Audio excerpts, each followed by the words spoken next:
This is part 2 of an ongoing series on this channel. If you haven't yet, check out the previous parts that are linked in the description. Thank you for watching and have fun.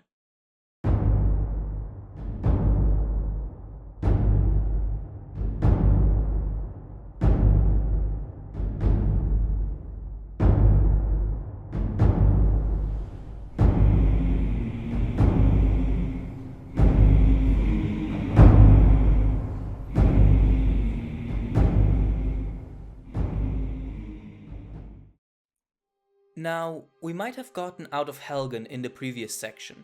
However, we're not ready to move on quite yet. I did skip over a fairly significant aspect of that intro pretty quickly, that being character creation. In an RPG that features character creation, this process is one of the first and most important steps the player takes. The character is a vessel for the player's roleplay, and the ability to create that character freely can greatly enhance not just replayability, but also the player's connection to that character.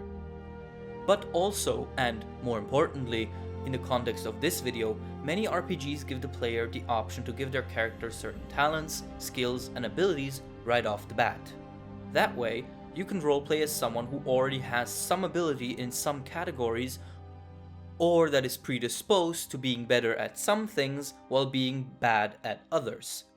It gives the character a defined skill set that not only helps build the character you want, but also makes the progress and growth of said character more focused and directed.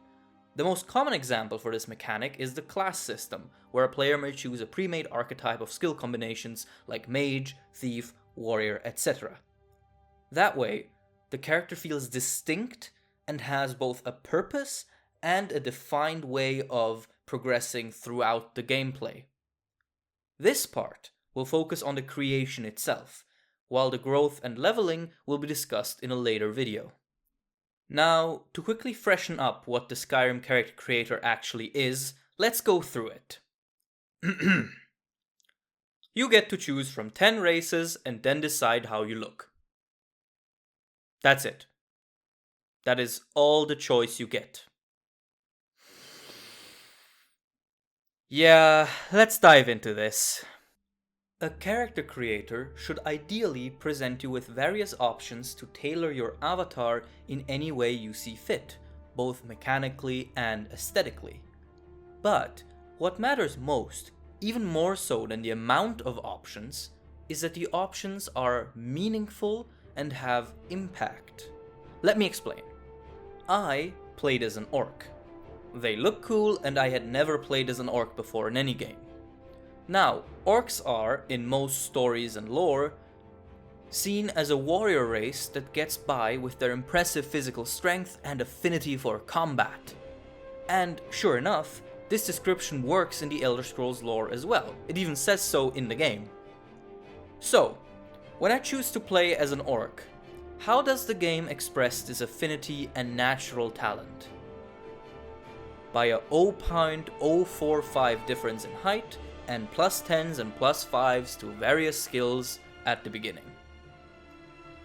Now, the skill elevations might sound like an adequate representation of the orc's abilities, but considering Skyrim's leveling system, you can even out all of these elevations within a few in-game hours, possibly in your first game session. This type of lukewarm changes apply to all 10 races, effectively making any race play and feel the same. And why is that a problem? Because it means that the choice of which race you play as, the only choice you have besides your looks, doesn't matter. Your gaming experience is in almost no way impacted by the race you choose to play as. Oh sure, you might get an enemy spewing a racist slur or an NPC offhandedly referencing your race, which is neat, but mechanically all races just play the same.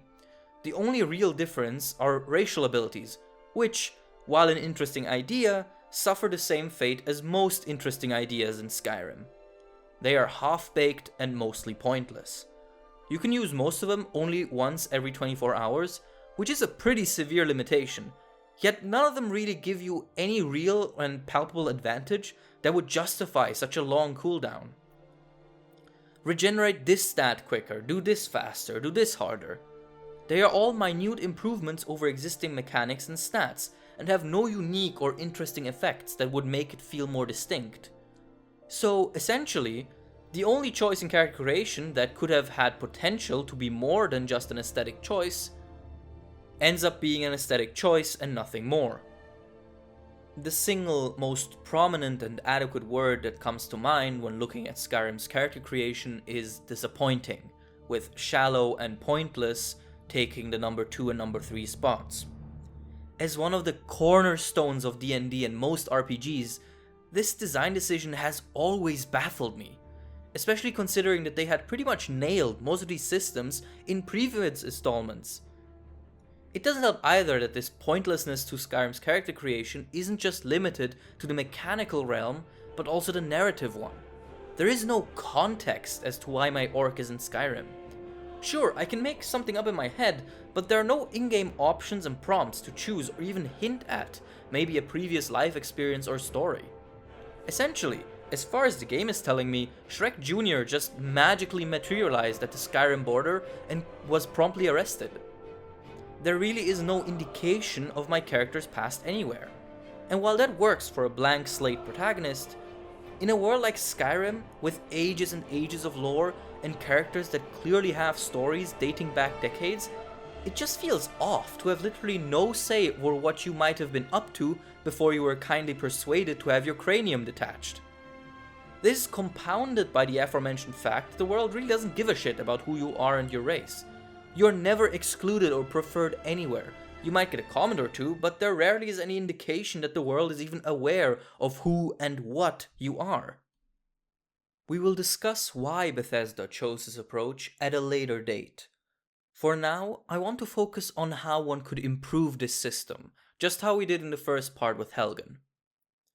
First of all, the races need to be structured differently, as in, choosing a race would have to actually feel like a genuine and meaningful choice regarding your future experience. However, I do think that Bethesda's initial design does hold one valuable idea: that any race should be able to play as any type of character. I don't have beef with that idea in concept. My problem here is that it is way too easy to play as anything, no matter how you start out. Your starting choice should not completely limit you in what you can do, but it should impact the ways you go about doing it.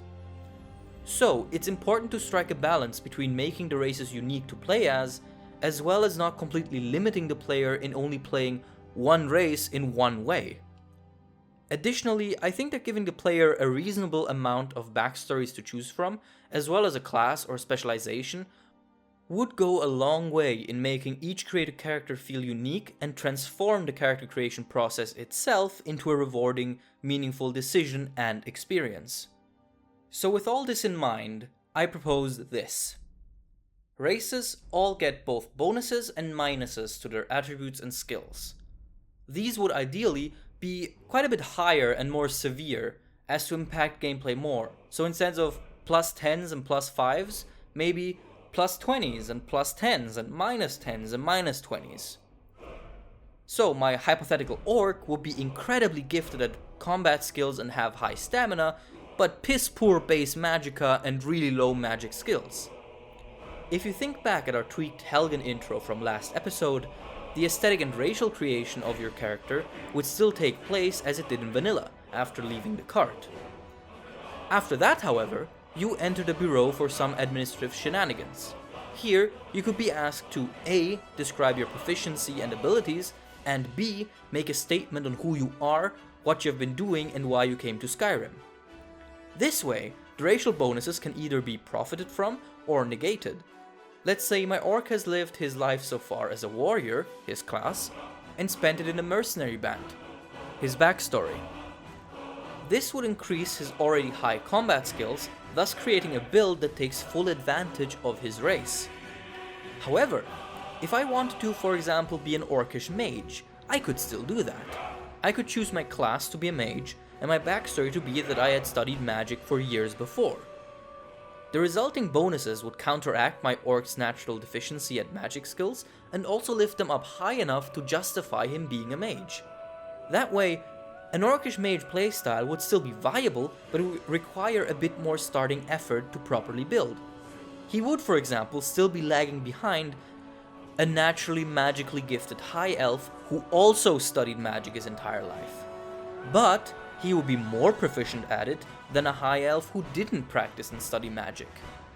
This ensures that, while it is absolutely possible to play any race anyway, the races retain certain advantages and disadvantages that give them a sense of place and context that is lacking in the current actual game. This could be expanded with the classic trait system, where the player may choose a defined number of both positives and negatives to further differentiate their character. Perhaps my orc is really resistant to fire due to some quirk in how he grew up, but a speech impediment makes him unable to speak eloquently to merchants and guards, making speech checks less likely to succeed. Ideally, you would have to choose one positive for each negative, and one negative for each positive. So you would essentially always come up with a set of advantages and disadvantages that make your character unique.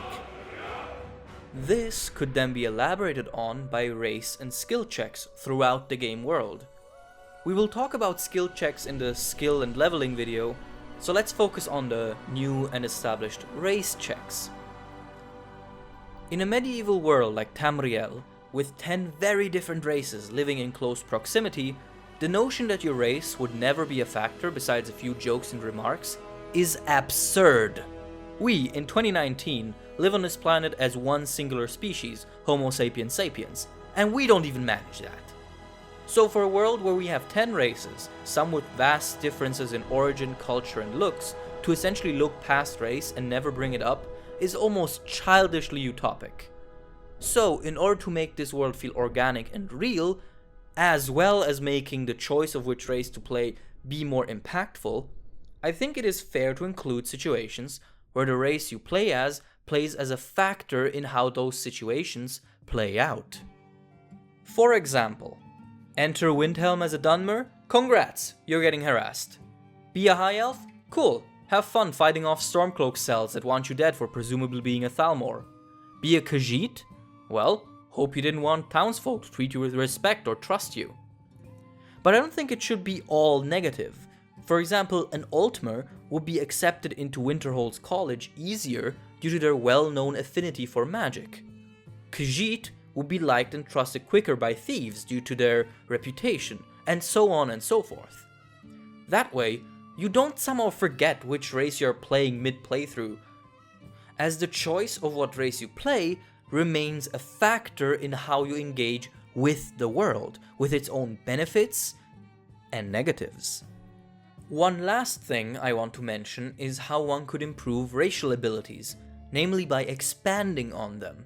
They are very underdeveloped in the base game. Some of them are literally just enhancers of your regenerative abilities. And while that is fine, I think that if you want to call it racial abilities and have it be activatable once a day, they should be major changes to how you play. I probably could have come up with something, but honestly, the way the mod Imperious Races by Enai Sayon does it is nigh on perfect. There, races get multiple passive abilities such as buffs, debuffs, etc.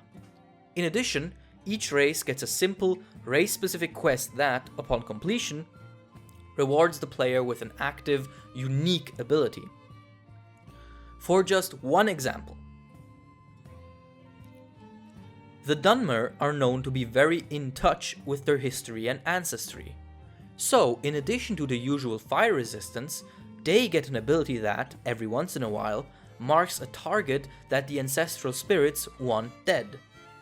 The player then can appease the spirits by killing that target, which not only rewards them with gold, but also with spirit favor, a currency that can be used in another passive ability that converts spirit favor into buffs when entering combat. The racial quest is to appease the spirits a certain number of times without fail, which then unlocks the ability Spirit Walk, where the player can actively expend spirit favor to temporarily summon his ancestral spirits to aid in battle. And this kind of depth is given to all races. This creates a situation where even if you don't really plan on using your racial abilities, they are still a reminder of what you can do based on your birth and genetics. And that is exactly what racial abilities should be. If you have any interest in these kind of things, or if you're playing Skyrim and want to mod it, I highly suggest you check out this mod. I'll link it in the description. In conclusion, the character creation in Skyrim is one of its most shallow and underdeveloped parts. The choices you get to make are mostly purely aesthetic and don't really affect your playstyle and your interactions within the game world, which greatly damages the sense of identity and connection you otherwise could have built towards your avatar. There is no real difference between any created character at point of creation, which is a shame because having your created character feel distinct is a great way to make the player feel like the decisions he makes within that character creation are actually meaningful. The way it is right now in Skyrim, the character creator allows you to create a cool looking vessel for your player, but nothing more. It's not a character, it's not really anything. Your created character feels like a shallow husk with no identity, and therefore you just don't feel a connection to him, or at least are less likely to. This would ideally be improved by expanding most aspects of that character creator, be it its aesthetic or mechanical values.